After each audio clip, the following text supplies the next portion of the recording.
We have a panel coming up on the stage, and I'll call upon the names. Before the names, I would just talk about the topic. The topic of the panel discussion, the first panel discussion of the day, is where is the pharma industry currently on its innovation journey? Like he said, innovation has given us, scared us also at the same time, right? Now, what innovation does pharma companies have? I'll call upon our speakers along with the moderator. First, the moderator, Sujith, Balan, Komalam, Vice President and Head of Life Sciences, APAC and Continental Europe, Cognizant. Please put your hands together for him. Thank you so much, Mr. Sujith. Joining him will be the speakers. First, Ganesh Ramchandran, Global CIO, Alkem Laboratories. Thank you so much. Along with him, we have Mr. Sanjay Nandvadekar, Director IT, Cipla. Please put your hands together for him as well. Thank you, Mr. Sanjay. In the panel, we have last speaker as Pranav Gadre, Vice President, Information Technology, Reliance Life Science. Thank you so much for being here. And I'll hand over the mic to Mrs. Sujith. Please take care of the session. Sure. Thank you. So good morning all. Welcome to this first panel discussion for today. I'm Sujith Balan. I'm the head of life sciences for global growth market, which is Continental Europe and Asia Pacific. Been with Cognizant for 23 years since the inception of its life sciences practice. So let's get on to the session. According to the World Intellectual Property Organization, India has leapfrogged to the 40th position in Global Innovation Index compared to what it was in 2015.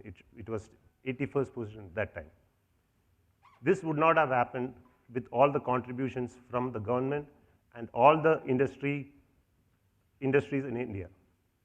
With this, we are quite confident that this journey can continue over the coming years as well, and Indian pharmaceutical companies and the Indian pharmaceutical industry has a significant role to play here.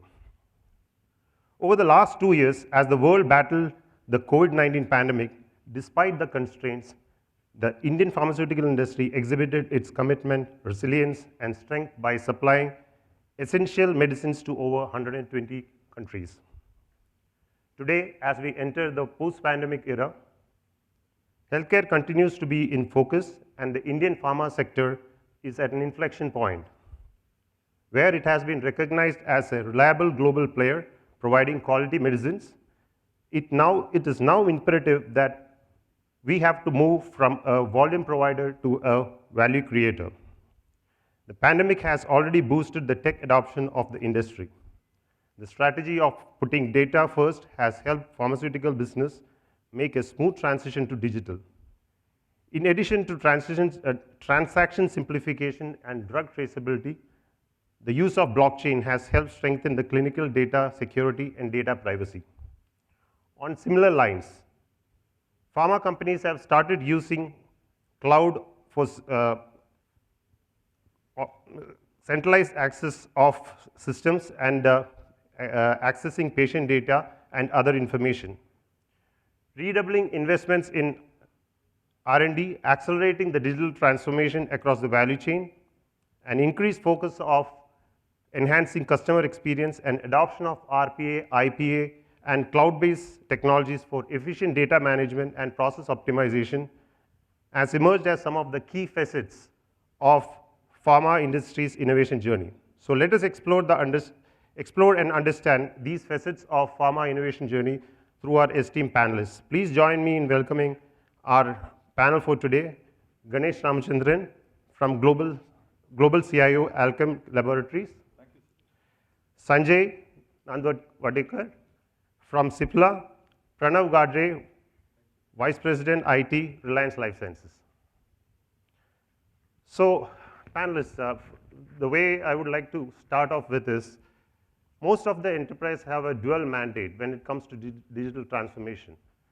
One, enterprise transformation, which is more inward focused, and then customer transformations. As leaders of your organization, how have you prioritized and strategized this in your enterprise? Let's start first with Ganesh. Thanks, Sujith, and thank you, Exito, for having me here, and thank you all for being here. Uh, so, I think when you're looking at whether external, whether internal, the, the place of origin really starts from saying, what does your organization want to do? So the origin really is saying, what is the business strategy? What are you trying to do from a technology perspective to enable the business strategy? None of the business leaders really care. I mean, we spoke about a bunch of technologies. They don't care what technology you're using. They need a solution to the problem that they're facing. The technology is incidental towards it, right? So whether it's internal or external, to my mind, starts from saying, what is the organization problem you're trying to solve? What's the value you're trying to deliver? So that's point number one. Point number two also is, how long does it take for it to kind of go through? So, we've been seeing during the pandemic, there's been a lot of things that kind of happened, a lot of acceleration that happened on digital. Pharma as an industry was one where some areas were fairly ahead of the curve when you looked at digital adoption. If you looked at manufacturing, if you looked at quality, I think there was a lot of things that were already ahead. But some of the other areas, we weren't as far off as our peers within the industry and across industries, particularly Indian pharma organizations. So coming back to whether you look at internal or external, I think also gets dictated by saying, what is it you're trying to achieve? So are you trying to look at saying that I want to have more growth if I'm looking at domestic markets? I want to have a better cost optimization if you're looking again at what you're trying to achieve from. If you're looking at better compliance, I mean, I think those objectives really define what you want to kind of go after. And having looked at that, you kind of figure out which ones to take on. Like Shivnada, like Vineet Nair of HCL famously said, employees first, customers second. That could be one way to look at it. So I think it's not really a choice between whether you want to look at external or whether you want to look at internal. You need to be able to balance both. Because if you don't, and you take only one of the stakeholders into consideration, you're going to be missing a significant part of what you need to do to enable the transformation for the other group. So to my mind, what we have done within Alkem, and some of these are publicly available information, so I'm happy to share those. We've looked at both parts of it. So we've looked at internal to the employees, what comes in from an experience perspective. We've looked at revamping many of our internal systems. We've also looked at saying, how do our external stakeholders engage with us? Be they suppliers, be they stockists, be they doctors. So I think we've looked at both the paradigms to say, how do we need to be able to achieve what we as a pharma organization need to be delivering in terms of value for the external world? So I'll take a pause there and let my other panelists comment. Thank you. Hello. Yeah, thanks Sujith and thanks Exedo. I always have a feeling that whatever collective wisdom and experience we have this side, it is much lesser than that side, right? So coming back to the question, I think Ganesh has covered pretty much. Every organization would having their own strategy for transformation. And I heard in last session when we are talking about digital transformation, basically digital is about technology and transformation is about people, right? And that is where I think every organization is defining their strategy for digital transformation. Just to add to Ganesh, I think there are a lot of things which are happening in last particularly 5 years or maybe 5 to 7 years. Every company like Alkem, Cipla, Dr. Reddy's, any company you can name, they have a massive transformation project in last couple of years. I think that was not true before 10 years, but last 5 to 7 years, so we have seen a lot of transformation projects. Strategically, every company would have a different strategy for their transformation. Some companies would like to go first to digitalize the entire core, which is your R&D, manufacturing and quality, and then come back to the outer ring of the ecosystem, which is doctors and then the patients. But now I think almost all of us are at a stage where we have almost done with the core transformation. Most of us are working on a lot of digital initiatives in manufacturing, quality, R&D, and that space. Largely now our focus is beyond the peripherals of the internal stakeholders, which is our doctors, and then going beyond toward the patients. I think a lot of initiatives we have started for engaging the patients as such, right? Apart from doctor engagement, there's a lot of things which are happening for patient engagement as well. And I think that is more important because now patient would like to understand what happens to me and what would be the remedy for me. by digital initiatives. For example, Berok Jindagi is our famous marketing campaign, which has been there for almost a couple of years now. That has created a lot of social impact, right? Before that, I think asthma was something like a shame for a person, but now people could able to see and talk about asthma.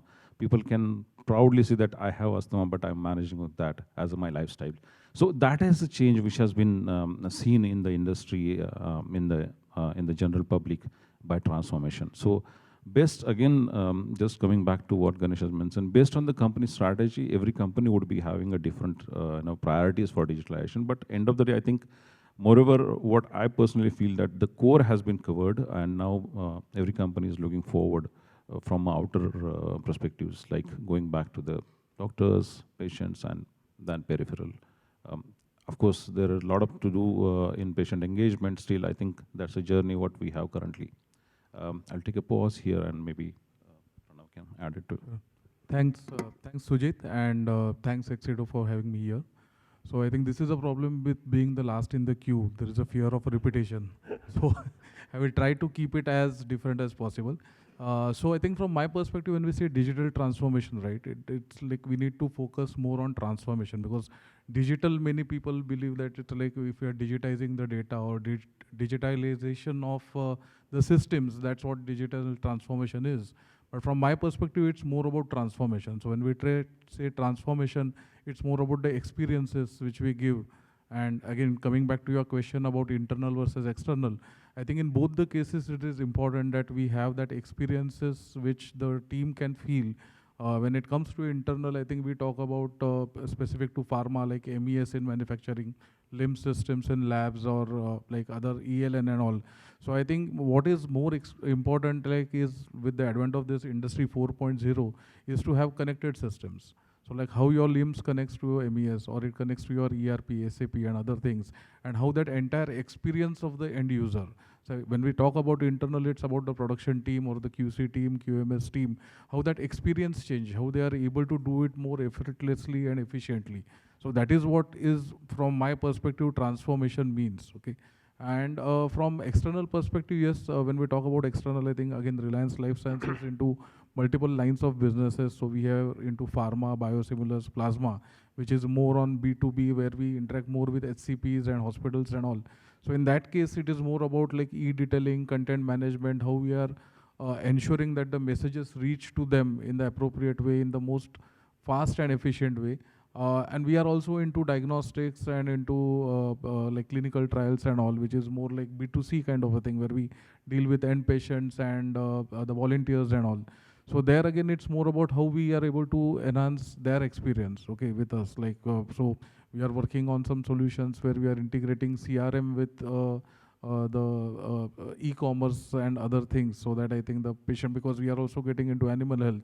So a lot of such options we need to evaluate. And then again, as I said, it's more about the experiences which we are able to share and then truly able to transform. So I'll just stop here with like just one statement from what my previous boss used to say, like, what has taken you to get here will not take you there. So you need to do something differently to be able to do that real transformation. So that's from my side, Sujit. Sure, thank you. Before I go to the next question, right, so the way we will go about is I'll have one question each for each of them. After that, I'll open the floor for at least 2 or 3 questions from the audience. So please be ready with your questions as I conclude the next 3 questions. So next question is for you, Ganesh. As we run any transformations, one of the inertias that we see in the organization is the people itself, the change management. So as a leader of a pharma industry, especially on the IT side, how do you drive this organization change management to ensure that we get maximum bug out of these innovation initiatives? Sure. No, it's a very startling one, Sujith. So there's many of the consultants who pointed out that 80% of digital transformations fail. I'd just like you to kind of take a moment on that. 80% of digital transformations fail. So if I'm a business leader, I'm the CEO of the company, and you come to me and ask me for a budget, saying that I want to be doing this along with a business leader, why would I want to pump the money behind this? So I think the onus or the role of the technology team has changed from being pure technologists to being change leaders within the organization. The last few years, I think we've seen that pretty much cemented very, very strongly. And when you're looking at being a change agent, it's about covering all the three pillars that you need to have for effective change to be driven. It's about process, it's about technology, and most importantly, about people. So the start point, going back to the initial one which we spoke about, is saying, what is the value you're trying to derive? So what's in it for me question has to be answered very, very clearly, not just at the leadership level, but across the levels that are going to be affected by this transformation that you're going to be working on. Whether you're looking at the frontline person, if you're taking on a frontline sales productivity initiative, whether you're looking at a mid-level manager, if you're looking at approvals and the workflows that need to kind of come through, or if you're looking at the top, where you're looking at saying, what is the business benefit I've realized from this initiative? So I think you need to be able to attack all the three levels if you're looking at saying, how do I drive effective change? So what that means from a technology perspective for us as tech leaders is collaborating very, very closely with the business, understanding what is going on in the value chain, being able to anticipate what kind of obstacles are you likely to encounter, and have a quick remedial plan to be able to overcome them. I think that's something that is super critical. We can't get away from that. So it's not just about project management, it's about saying, how do I build risk mitigation mechanisms for saying what could derail my initiative and quickly going and fixing them before it becomes too late. When you look at any of the change initiatives that you drive, there's obviously a place like, when I see it in Bombay, it's probably the best way to kind of see it, right? You have metro work all over the place. Inconvenience is regretted, right? You're looking for a better future, better tomorrow. So you do have to take some pain to kind of go through on it. It's very similar in the case of any digital initiative or transformation you drive within the organization. There is bound to be some pain. People need to be doing things twice. You need to be doing it on a test system where you're working, testing out those cases, seeing if you're doing it, if you're building an AI/ML model, seeing if the model is really working the way you want it to, and then kind of come across with it. So there's no quick fixes, there's no short answers towards looking at it. There is bound to be some pain. You need to collaborate, communicate very, very strongly, and get champions who will be able to drive that cause for you within the organization. So to me, when you're looking at driving the change, this is what you essentially need to do. And it's not just about the business teams, it's as much within the technology teams itself. Many of our organizations, we have people who've been there for a long while within the company. You're suddenly trying to teach a horse new tricks. How do you kind of get them to kind of understand the new technologies? How do you bring in people who have that kind of skill as well to be able to complement and supplement the existing teams? That becomes equally critical.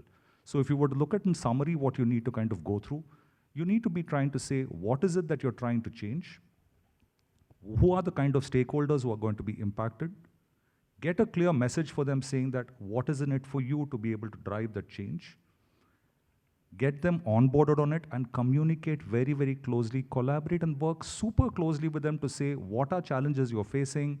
How do I kind of mitigate as much as I can? And the rest of it say that this is for some time. It's a 3-month, 6-month pain that you'll need to live with.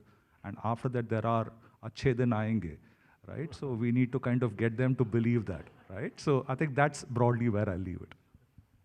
Thank you, very insightful. So Sanjay, next question for you.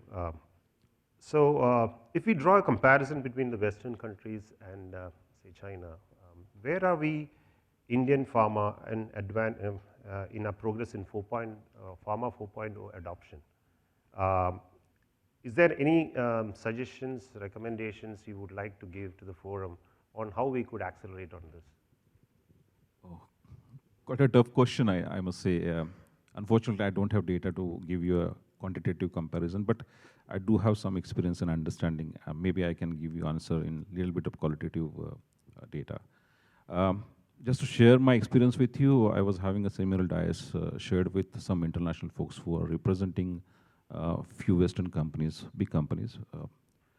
And what I understand from them is their digital transformation normally runs multiple years, anywhere between 5 to 8 years, which also means for enterprise application to be stabilized or for enterprise application implementation, they are actually counting 3 to 4 years time, and after that they would be probably moving to the next level, which could be instrument interoperability or maybe getting insights from the data what they have collected. Then I realized the speed what we have in here in our industry basically. So the same project we have implemented within 2 years or maybe maximum 3 years of time. What point which I could able to recollect is, I think the vigor what we have for implementation, and almost all of you are representing the companies, and most of you are in tech lead, right? The speed and the vigor what we have, irrespective of the change management, irrespective of the validation stuff, irrespective of the niche areas to target, it is phenomenal as compared to the Western world, which also means that we have advantage of getting into right systems at right time. And fortunately, all these systems are now matured because they have implemented over there, they have learned. A lot of vendors who have come up with the product, they have already stabilized their product, which could be one of the reasons why we are having so much of faster implementation. But at the same time, I think every person in the industry, pharma industry, knows that digital transformation is the only way to move ahead, right? Right from your C-suite to the bench person, everybody knows that we have to go into digital transformation. And obviously, they have got experience over a period of time of getting into systems. And that's where I think a lot of industries or a lot of companies, you'll be seeing that the folks on the ground, they are actually very pro for the digital transformation. They are very supportive. This has helped us to get speedy in the implementation. Now coming back to your question on 4.0, fortunately, Cipla has got accreditation for implementing 4.0, and we are the company who got Lighthouse accreditation recently, right? That's a big one for Cipla. Couple of, I think, experiences, if I may want to share here, is first and foremost, your company has to have a clear vision of getting into that era, right? You need to have clear strategies for getting into where you want to get, which also means that entire organization has to be aligned with the thought process, entire organization has to be aligned with the strategy. Compared to the Western world, where they have massive implementations, and here we have targeted implementation, I think the speed and agility what we are getting is too much, and that has a real advantage for us. Second thing which I believe and which I'm experiencing for last couple of years is it is not only IT implementation anymore, it is an organization implementation. There are a lot of contribution which is happening from the SMEs, which are subject matter expertise, which are coming from the business.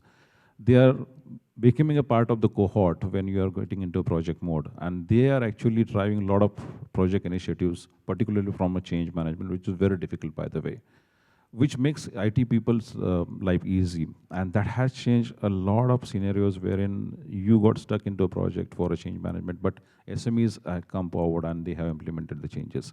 So all in all, I think if I want to draw a parallel, we are in much better position as compared to the Western world. Still, I have a couple of friends in companies like GSK and Pfizer. They are still struggling for implementing the interoperability on the instrument. And if that is happening over there, that means they are not able to get into the core of the value chain. They are not able to talk to the instrument. They are not able to get the data insights from the instruments. Of course, there are two ways in Western world as well. There are certain companies which are very advanced, but largely the chunk what I have seen and what I experience is they are still struggling to get into the entire core system and getting the value chain benefit out of the digitalization. That is what my take is. Thank you, Sanjay. So, Pranav, for you, discussion on transformation, digitalization would not go without data, right? So, Mini spoke about data modernization.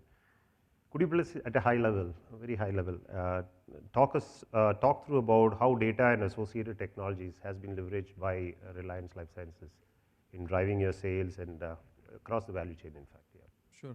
Sure. Thanks, Sujith. I think it's all about data. Okay. So I think what is important is how you assess, store, consume the data. Maybe with due respect to all the IT leads here, I think in the past, maybe a couple of years ago, the IT was responsible for only data backups, data restore, and archival at the most. But now I think with this advent of analytics, AI, ML and all, I think there is a lot of focus which has gone into this data. And again, as I said, how it is consumed, stored, and all is also equally important. Like, let me just share a few examples. Like, we all know about this data warehouse, data lakes, like RDBMS, how you create different schemas, views, and all, right? But I think the way we store and access the data is also equally important. So for example, if we are talking about the manufacturing data or the process data, then it has to be a time series data. Okay, the way it is stored, it is into a time series because there is a lot of process which is going on. So when we talk about time series, it's like at a multiple intervals, the data is monitored. Okay, it's like in a time sequence, and that data is captured and stored in a particular way so that it can be analyzed. So when we want to talk about the golden batch or how we want to increase the yield, all those things, this time series data is more important. Similarly, we are also into R&D.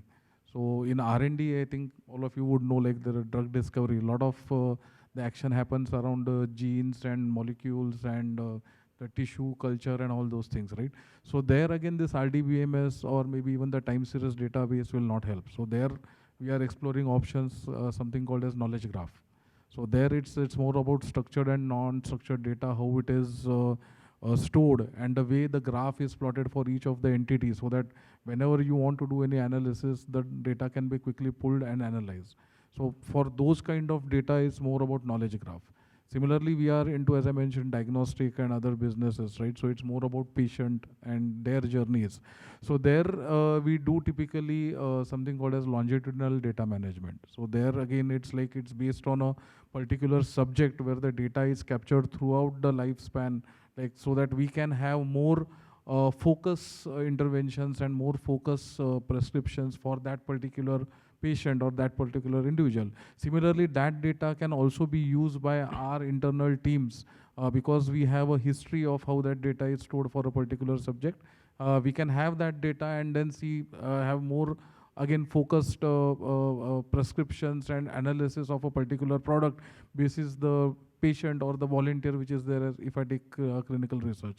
So as you rightly said, like data is very important. The way it is consumed and the way it is analyzed and stored is also very important. So it is not like one size fit all where you just create a warehouse and just start creating views or MIS dashboards. So that definitely is required. So like for financial data and other things, you will definitely have to use that approach where you create different MIS and all. But then other aspects also, like where the industry is moving into, especially with this 4.0 and all, I think these aspects are more important when it comes to how the data is consumed and how it is transformed and used. That is the most important part, like how the data is analyzed and used and how the insights are driven. Sure. That is the most important part of it from my perspective. Thanks. Thank you. So probably we have time for a couple of questions from the audience. Anyone has, please. You can speak up probably. Yeah, or you can take one mic from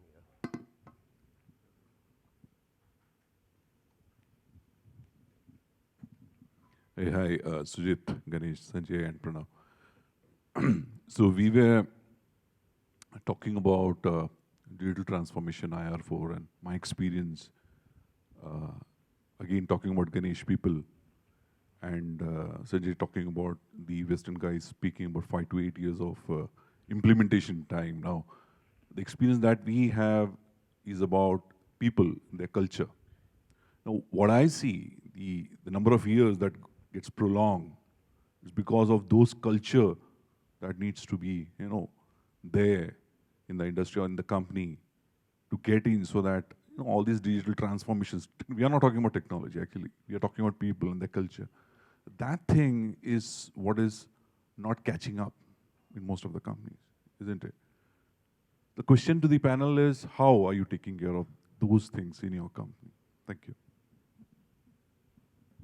Sorry, which organization are you from, sir? AMI Organics, nice. So, it's just the age we live in, honestly. ये fast food का ज़माना है, sir. 2 minute Maggi सबको चाहिए. So it's like, I think the approach we've largely taken is we have had a few large initiatives like Sanjay pointed out. I think every organization would. But for you to gain the kind of credibility, if you will, you need to start small and get some quick successes established initially.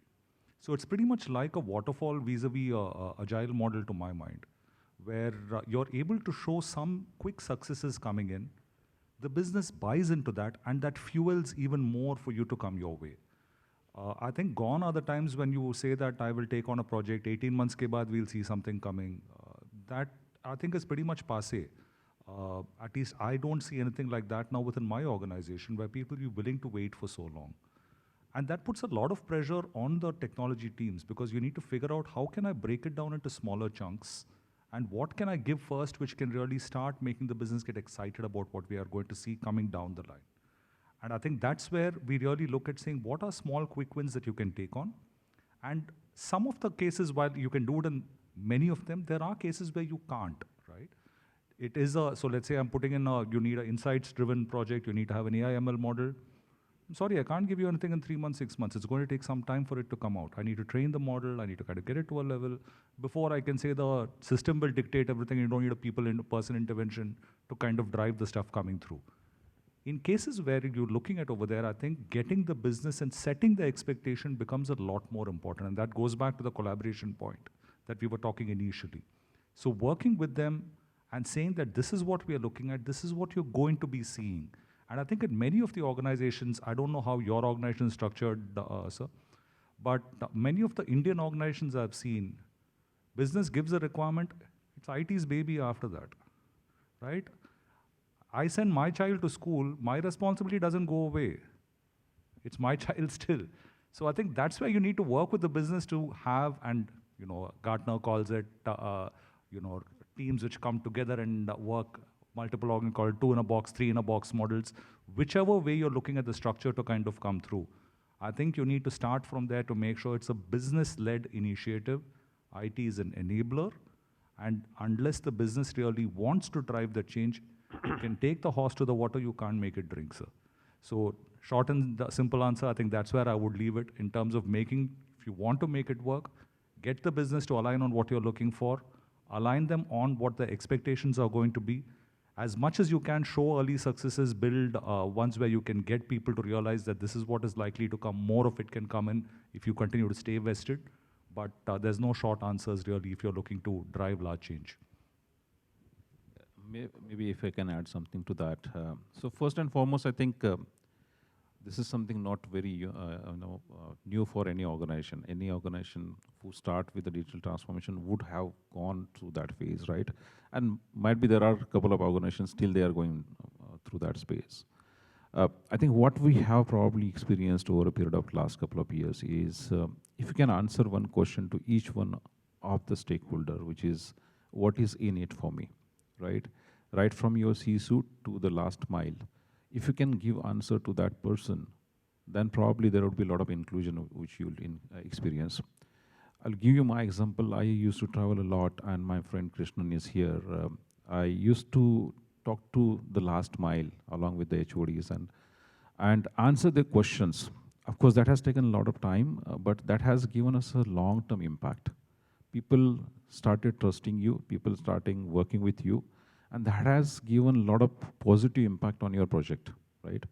So first you will feel that there are a lot of questions which are coming in, there are a lot of requirements which are coming from the users that may or may not be relevant to the business, right?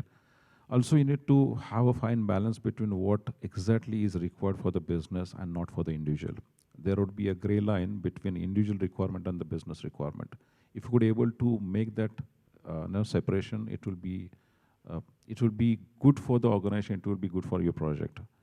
There are a lot of fancy requirements which are coming from the users, but you need to understand the knack to avoid those requirements as well. I'm going very granular, but this is the crux.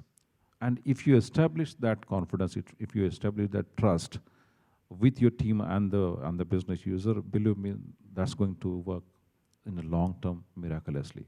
That is the experience what I got over a period of last couple of years. So I think from my perspective, I will again not repeat the same thing. Just to summarize, give them what they want, not what you want to give them. So that is most important. So because, and as I think they rightly said, like the business needs to be involved from day one in the journey. So if they are not invested in what you are doing, then there will be no acceptance. And then another point I think which Ganesh mentioned about like the adoption. So I think once you have delivered, it's not like you are done with your duty. As IT, you need to make sure that the adoption is there, and you need to handle them to make sure that they use it and they are successful in their journey. Yes, I will leave it at that.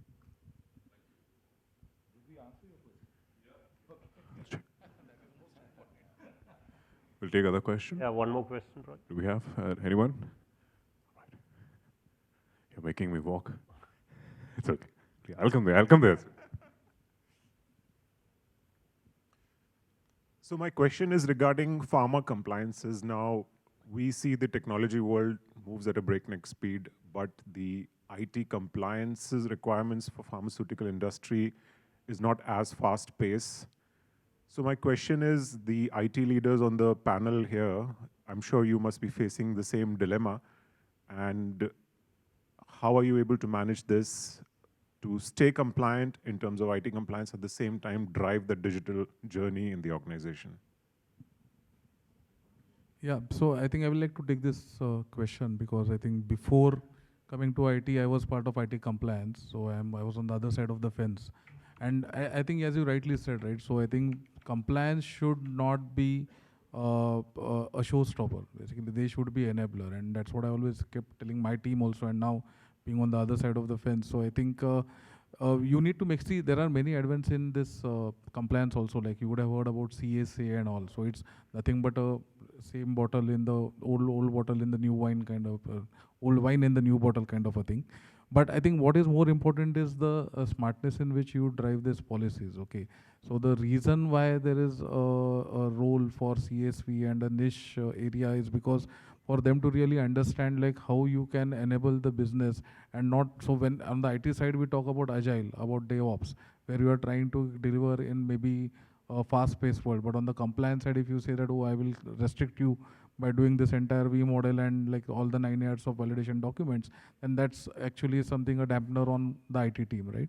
So I think as a compliance, it's very important that you focus on how you are able to, and compliance is an enabler for IT in this case, like similar IT is an enabler for business.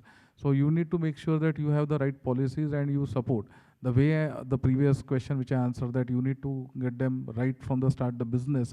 Similarly, you need to have that discussion with the compliance team, letting them know that this is my project, this is my objective, this is what I want to do. And then how do I ensure that I'm still compliant from what you are doing?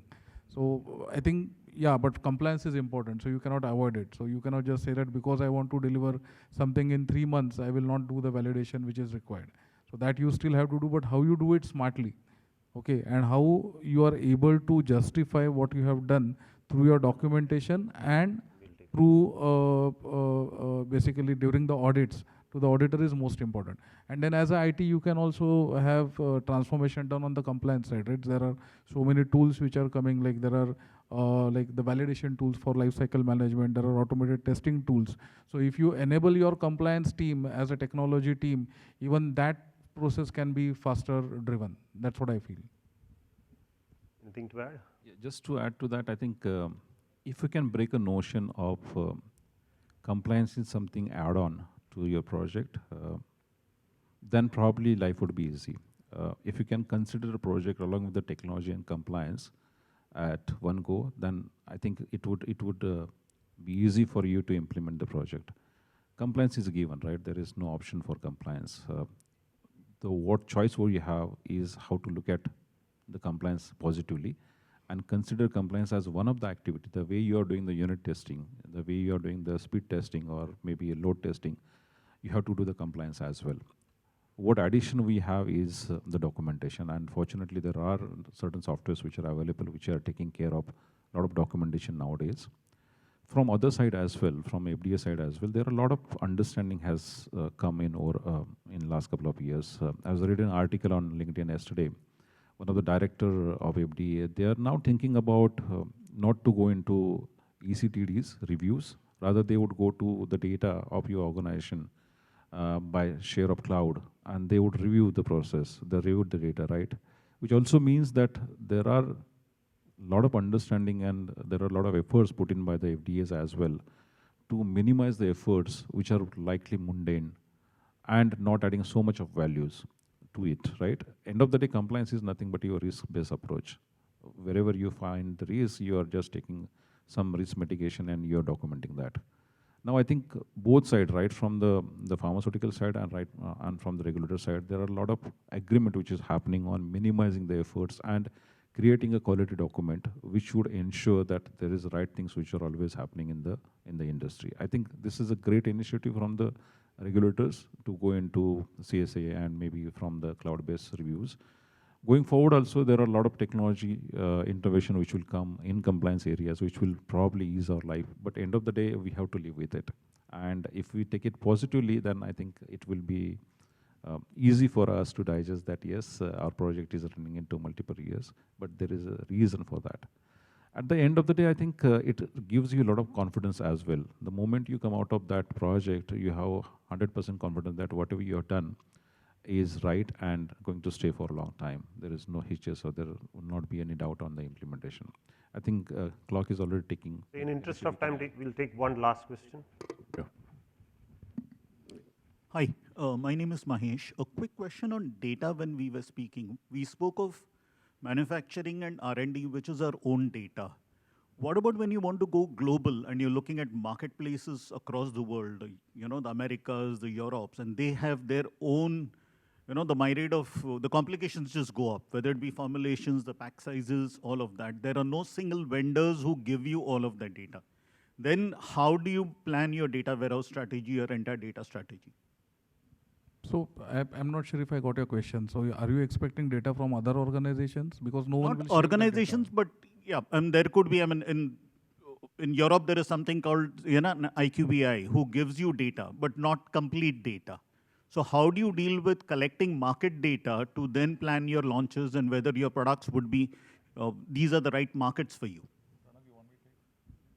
So it's not just overseas. You have it in India as well. You have IQVI, SMSRC. You've got plenty of them which give market data. So the point you're trying to drive, and you know, from Alkem's perspective, and we are public with this, so I can share it. We do publish our secondary data. If you see our earnings calls, we publish secondary data. Most of the other Indian pharma companies don't have that. So if you're, and what you're talking of is tertiary data, right? Because they give you prescription-wise, therapy-wise, that kind of stuff.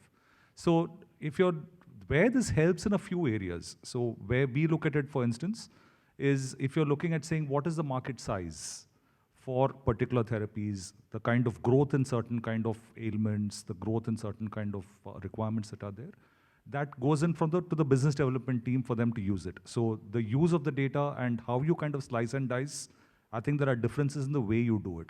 You don't have a solution for it, but typically we bring it into either a data lake and we pick up from there because you don't have the queries which you can pull into ETL kind of a format.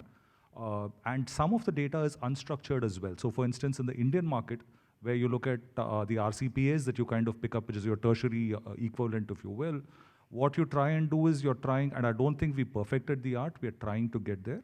We are trying to see how can we marry tertiary to secondary to primary. So the way you're trying to say it, that it's more a push-led sale, where you're pushing the thing to the stockist and then you're saying, what do I do with this amount and so on. You want to minimize that. So there isn't a direct way by which you do it, but I think you try and build models which can help you connect the dots all over, with the intent really being that you're able to provide the right drug at the right time at the right place to the patient who wants it. Because that's what the objective of the company really is. Right? So I think that's where you're looking to kind of go with it. And of course, newer therapies, newer areas where you invest in R&D, which kind of other molecules you want to go after. That's one where you pick up from the kind of other data that you have, not just for markets, but for therapy areas as well. I hope I answered that question for you. Thank you. It's quite clear that from today's discussion that we have the capability, we have a clear thought process on how to drive this innovation journey going forward. And sure, with this kind of a commitment from our industry leaders and government, we can soon transform into a value creator than being a volume provider, right? So with that, I would like to thank our esteemed panelists and also thank you all for being an active and a wonderful audience. Thank you.